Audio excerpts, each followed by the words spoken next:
Olá, meus caros experts, tudo bem com vocês? Qual que é a diferença de tremor e indecisão? Esse é o bate-papo que eu vou trabalhar com vocês exatamente nessas duas frases que estão aqui, pai Guilherme e pai Guilherme. Na verdade, é para o pai do Guilherme, que sou eu. Então, vou explicar para vocês essa história para você poder entender.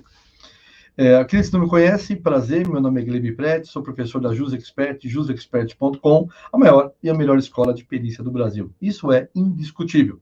E eu quero parabenizar aqui a todos os nossos alunos que efetivamente estão seguindo os passos que nós determinamos e com certeza estão recebendo, obviamente, o retorno daquilo que vem trabalhando. Então, parabéns a todos. Pessoal, quando a gente começa a trabalhar numa profissão, a gente consegue olhar tudo que a gente vê na vida, a gente olha sob o prisma, sob o ângulo daquela nova profissão. E isso não é diferente com a perícia grafotécnica. A cada 15 dias, na escola do meu filho mais novo, tem uma senhora muito querida, mas muito querida, que faz um pão italiano que não tem absolutamente assim comparação com nenhum outro. É muito bom. Só perde para minha mulher, modéstia à parte. Mas essa senhora faz um pão realmente italiano, um pão caseiro, sabe? Realmente muito gostoso. E a cada 15 dias a gente separa lá um pãozinho, mas para ajudar, ajudar a escola também e para a gente comer também. Qual foi minha surpresa?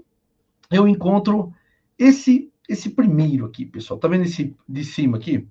A letra dela mesmo, tudo bem? É uma etiqueta, tá bom, gente? Uma etiquetinha que veio juntamente com o pãozinho, que inclusive está aqui a etiquetinha, né?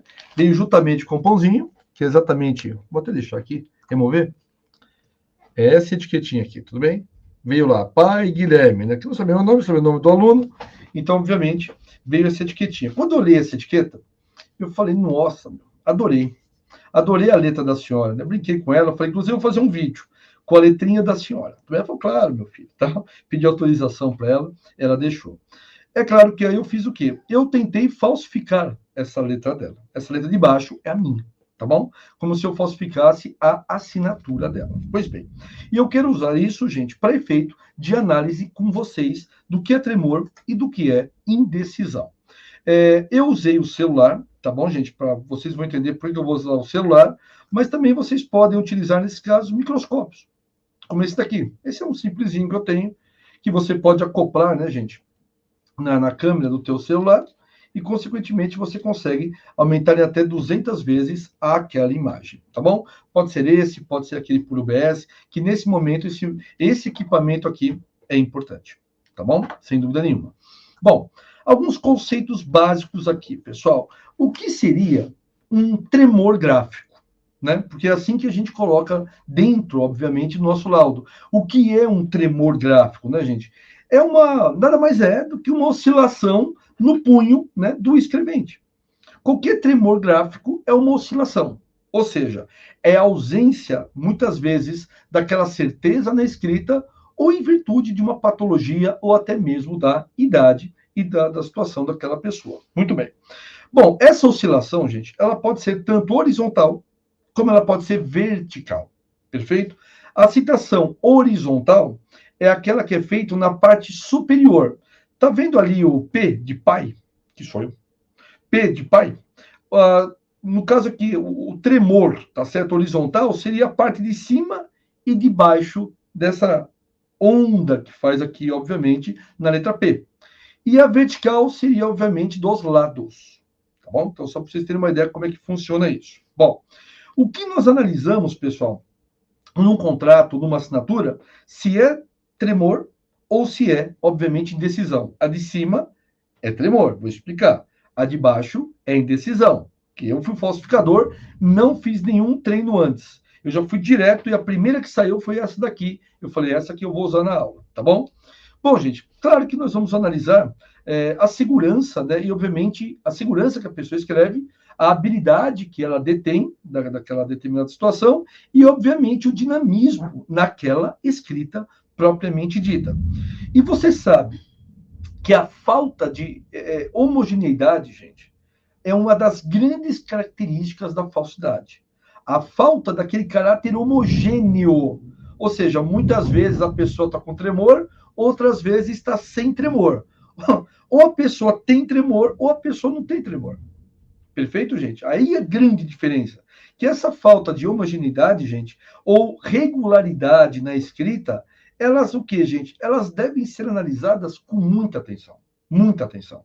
O livro que eu gosto de utilizar bastante, vocês sabem que eu indico a vocês, é esse daqui, né? Tratado com Mitoscopia do Del Pitta. Tá? Vou até deixar aqui maior. Esse é o livro que eu utilizo e indico a todos vocês. É uma Bíblia e realmente é um livro que aborda muito bem isso.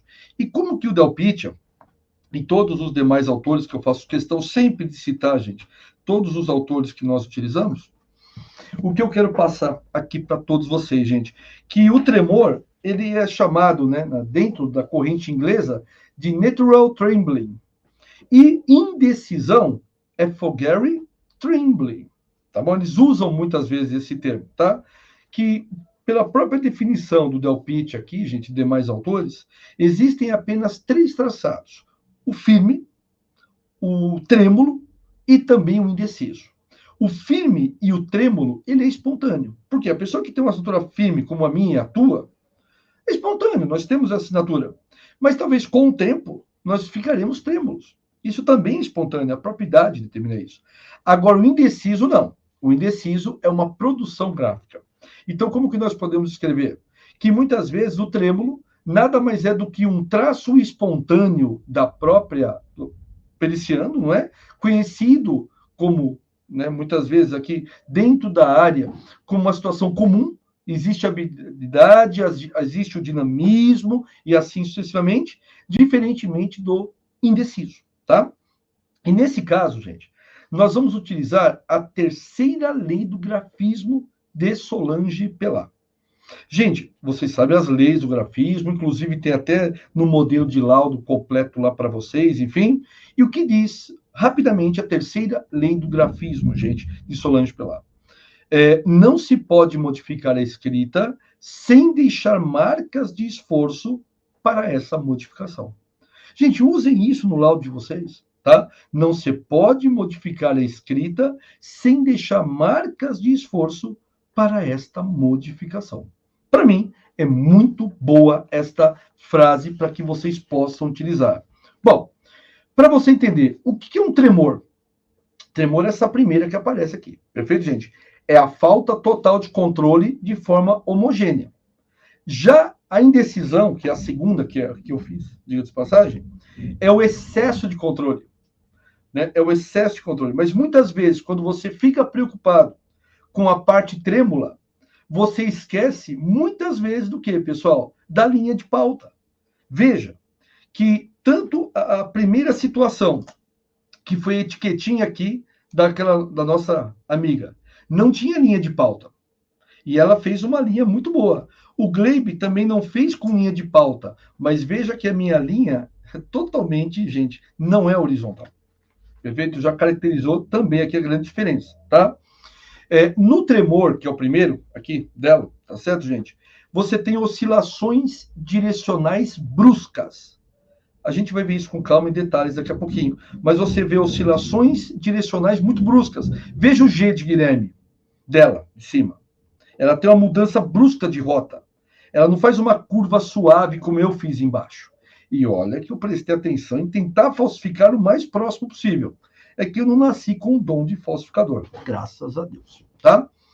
Já em decisão, pessoal, não há quebras de direção abrupta. Não há, gente. Velocidade e pressão basicamente não se alteram. Se você reparar, a primeira assinatura aqui, a primeira frase dela, Pai Guilherme, pode ver que não há mais claro e não há, ou melhor, há muito claro e pouco escuro. Veja, o H de Guilherme, como ele é muito escuro.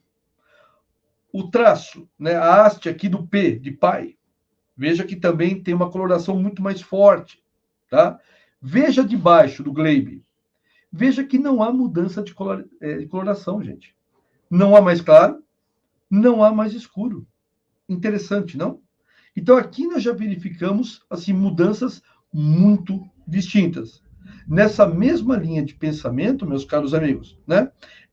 Eu particularmente aqui, eu tenho um ataque apoiado. Veja, tanto o P de pai, perfeito, como o G de Gleibe. E na sequência, vamos separar agora, pessoal, por partes. Apenas a letra G, de Guilherme.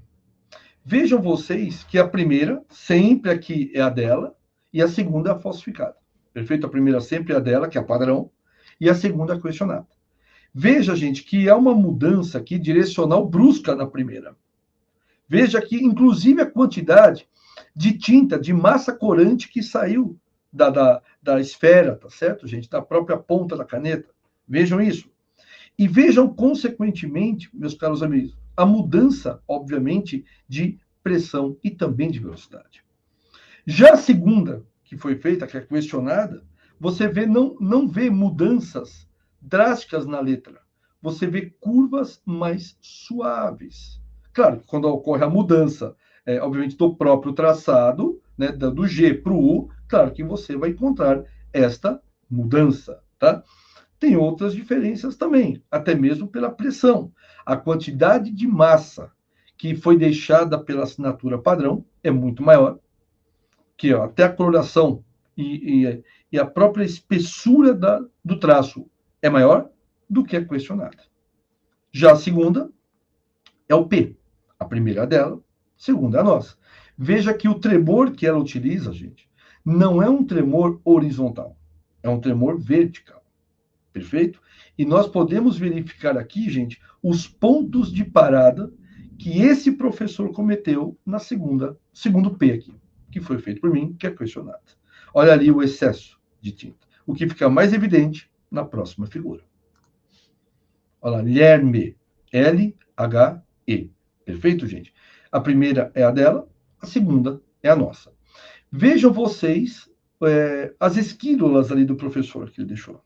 Olha, quando a gente aumenta um pouquinho no microscópio, que eu comentei com vocês aqui, e deu print, olha a quantidade de massa ali que nós deixamos. Tá certo, gente? Nessa mudança repentina, tá certo, gente, da alteração. Então, o primeiro passo que a gente vê e desconfia. Veja que na primeira, que é dela, não há essas esquírulas, não há esse ponto. Né? Não houve esse ponto para mudança de rota. Ela foi numa sequência. Segundo ponto, gente, vejam vocês que o tremor, ele deixa o que, gente? Ele deixa muito mais excesso de tinta do que em outros lugares. Veja o H da nobre senhora e veja o H do professor. Tem muito menos tinta. Entende? Tá? Então, a mudança. E se você reparar também, gente, dentro aqui do próprio sentido da escrita, você vê as estrias. Dá uma olhadinha na letra E. Guilherme aqui, ó, tá vendo? O movimento que ela faz e o movimento que o professor faz, você vê que as esquírulas, que são as digitais, que nós chamamos, são extremamente distintas. Interessante, não? Gente, esses aspectos eu fiz questão de chamar a atenção de vocês aqui, exatamente com o intuito e objetivo de mostrar essas pequeninas diferenças. Mas eu ainda separei mais um tema aqui para você. Parte final, né? O remate, não é? Vejam que a primeira é a dela, que é a própria etiqueta, e a segunda é a nossa. Bom, não preciso nem falar aqui que é totalmente diferente a pressão. Como eu sei que a pressão aqui, gente, é a parte final do M, que eu estou M, tá vendo ali? Olha a parte final. A parte dela ali tem muito menos tinta do que a minha. Veja que as estrias diferentes. Veja mais uma esquírola ali do professor. Ótimo. O fechamento que o professor dá para baixo, ela ali infinito. Fantástico esse exemplo, né, pessoal? Realmente, meus caros, quando a gente se depara quando a gente vive uma profissão de forma muito grande, pessoal, a gente se depara exatamente com isso, que é maravilhoso, meus caros. De poder encontrar a perícia e poder exercitar em qualquer lugar.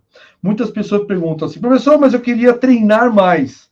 Muito bem, meu caro. Se você não quiser ficar pegando, né, palavras ou etiquetas, né, de senhoras por aí, como eu peguei, que é o pai aqui do Guilherme, você pode pedir para as pessoas escreverem alguma coisa, você ou alguém falsificar, e depois você fazer exatamente essa comparação e trabalhar com a nossa tabela. Proatividade, tá bom? E para provar que efetivamente eu estava falando com uma pessoa que realmente faz pão, por que não mostrar o pão? Fantástico, né, gente? Um pão caseiro, maravilhosíssimo, que inclusive eu vou comer agora, tá bom? Um abraço a todos, fiquem bem e bons estudos.